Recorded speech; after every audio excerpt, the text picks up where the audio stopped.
In this video, I'm going to show you how you can remove people from a complex background like this and make your subject stand out. Let's jump right into it. So the first thing we want to do is to duplicate our background layer by pressing on Command J. I don't like working my background layer. Once I press on Command J, we're going to be using both AI and manual to actually get this done because it's really a complex background and it's really going to be difficult to do. But don't worry, I'm going to show you how you can do it. Okay. Now the first thing we want to do is to pick our selection brush tool. Now if you don't have your selection brush tool or your toolbar, number one, you have to update to the latest version of Photoshop. Number two, you have to be using the official version of Photoshop. So if you still can't find your selection brush tool here, what you can do is to come to your edit, click on toolbar right here. Once you click on toolbar, just check on this right part right here, or maybe it might be left to your side. So check on this right part, and once you see it, all you have to do is click and drag it to the left side like this, and the tool will automatically show up on your toolbar. All right, so once you do that, you are going to see it here and click on done.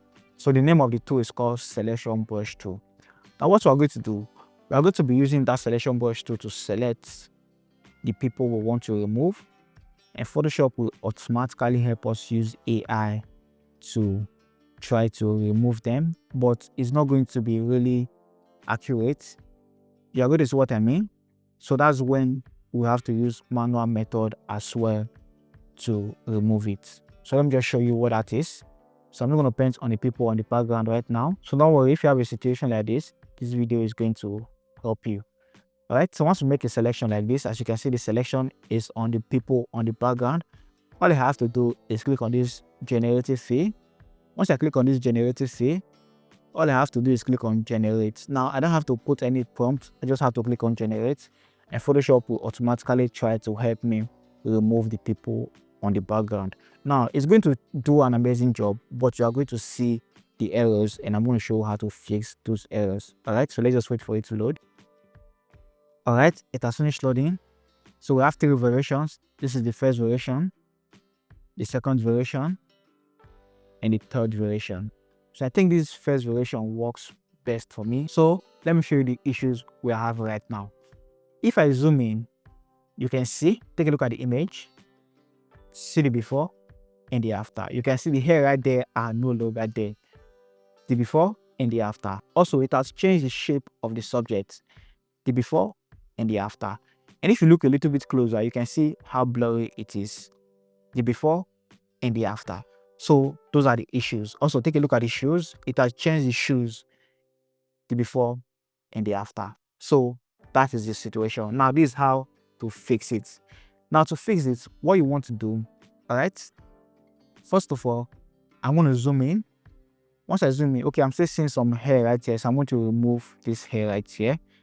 I'm just going to paint here to remove this, paint here as well to remove this, okay, and just click on generate again. All right, it has finished loading. You can see that hair is no longer there. We have three variations: the first variation, second variation, third variation. So anyone that works for you. So I feel this first one works for me, so I'm going to use the first one. All right, now I'm going to group the two generative layer, or all the generative layer you did, just group them. So to group, with the first layer selected, hold Control, click on the second one, press or Command J or Control J to group. Now what we are going to do, with this group layer selected, we are going to add a layer mask. Once we add that layer mask, we are going to leave the layer mask on white.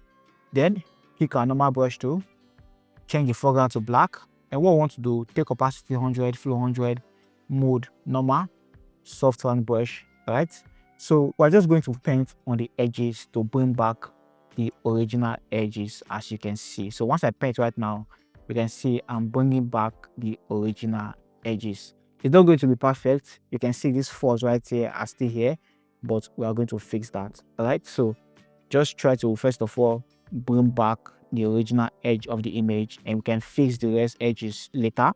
So do the same thing for this side. You can see I'm gradually bringing out the original edges for the image. Okay, so I'm going to do this right now. Okay, as you can see, I'm trying to bring back the original edges. Now if you don't know how to brush or where to brush, just turn off the group so that you can see where the original edges is. So turn it off, turn it on, so you can see where the original edges is for your own image. Okay, all right, so like this works for me. I'm going to remove this part. Okay, like this works.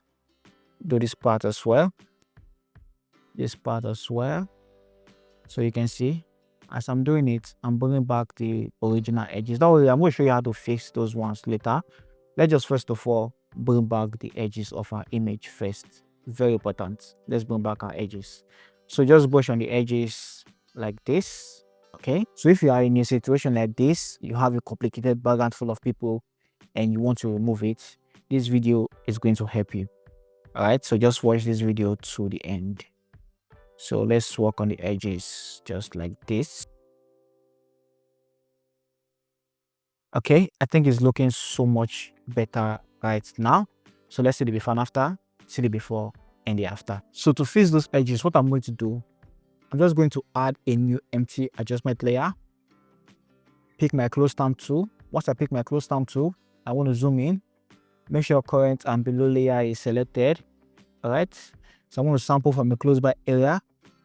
I just paint to fill those edges like so. So just take your time to do this. It's going to take a lot of time, but just do this. So sample from your close by area and just paint to fill those edges and just make it look more realistic. Okay, sample and paint like so, sample and paint like so. So I'm going to do this for all of the edges. So sample and paint like that. So it's not actually easy, but it's actually worth it if you are in a situation like this. Sample and paint just like this. You can see it's already looking a lot better. See the before and the after, the before and the after. So basically this is what I'm going to be doing for the whole of the edges. Alt or option to sample, adjust paint, alt or option to sample, adjust paint, and believe me, it's a lot better. So take a look at it, see the before and the after, the before and the after. All right, so let's just continue doing this.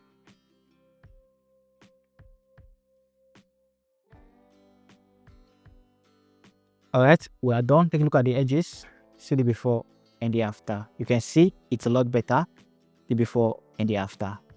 Also, check out this side, the before and the after.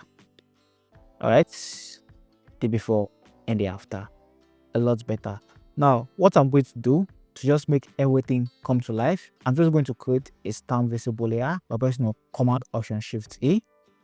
Once I create a stamp visible layer, or you can press Ctrl Shift Alternate E if you're using the Windows, I'll come to my filter and I'll come to my camera filter. Now from here, I'm going to scroll the way down until I see lens blur.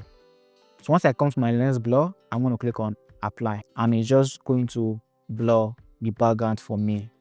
As you can see, now I'm going to change the bouquet to this one and I can choose to reduce the blur if I want to do that. All right, let's see the before and after. See the before and the after. So from here, I'm going to click on OK and just going to open back to Photoshop. So let me just go back with my date so you can see where we started from and where we are right now. So this is the before and the after, the before and the after. So you can take your time, spend more time refining the edges and making more adjustments. Like this shadow right here, I'm just going to refine it.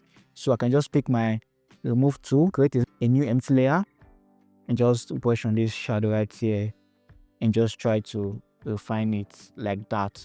So follow this step, take your time to do it, because when I did the original one, I actually took my time to do it because like I said, it's kind of complicated and have to be really careful so that it's going to look realistic. But basically, this is everything I did. This is the step I've used. The only difference is I spend more time doing that compared to the time I spent making this video. All right, so see the before and the after. So if it's not enough, I'm still going to refine it again. So just spend more time doing it. But basically, this is how you can make your subject stand out and remove people from a complicated background. Hope you find this video useful and helpful. And if you want to learn how to retouch your skin using my free Photoshop action, and also if you want the Photoshop action for free, check out this video right here. I'll see you guys in my next one. Stay creative.